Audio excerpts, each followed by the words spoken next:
पिछले 3 वर्षों में उसमें 54% की वृद्धि हमने की है, जो व्यवस्था 70 साल में बनी थी उसकी तुलना में। तीनों मोर्चों पर, जनरेशन के मोर्चे पर भी, ताकि हम पर्याप्त बिजली पैदा कर सकें, उस पर भी काम कर रहे हैं। ट्रांसमिशन और डिस्ट्रीब्यूशन में भी क्षमता हमारी काफ़ी 3 साल में बढ़ी है। और आज जो 192 करोड़ के प्रोजेक्ट पूरे किए हैं कश्मीर डिवीज़न ने, इससे डिस्ट्रीब्यूशन की क्षमता हमारी और बढ़ेगी। मोटे तौर पर RDSS भारत सरकार के सहायता से चलने वाली एक परियोजना है। 5000 करोड़ से ज़्यादा की परियोजनाएं डिस्ट्रीब्यूशन नेटवर्क को मजबूत कराने के लिए आज NTPC के साथ, पावर ग्रिड के साथ, REC के साथ और मीटर लगाने का एक MOU भी हमने साइन किया है। कुछ हमारे अपने लोग करेंगे। मैं उम्मीद करता हूं कि इस परियोजना के पूरा होने के बाद जो 24/7 क्वालिटी पावर का लक्ष्य हमारा है, वो लक्ष्य हम प्राप्त कर सकेंगे। अत्यंत दुर्भाग्यपूर्ण है, इसकी कड़ी निंदा मैं करता हूं।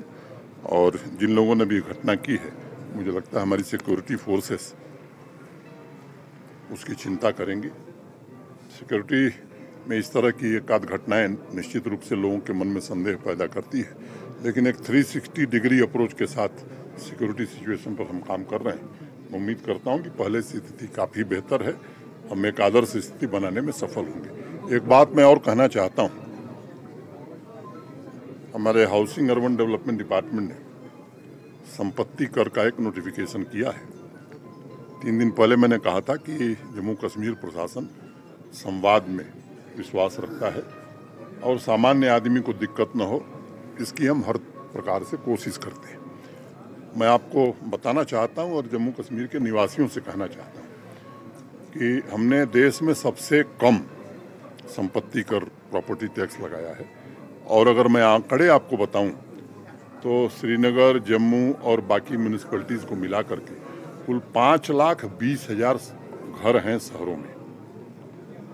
5,20,000, उसमें 2,06,000 घर ऐसे हैं जो 1,000 स्क्वायर फुट से कम है।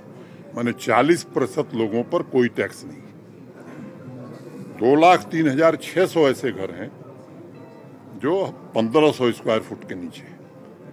इसका मतलब कि अधिकतम 1,000 रुपये एक वर्ष में 1,000 रुपये एक वर्ष में, माने 1,000 रुपीज मैक्सिमम इन 1 ईयर।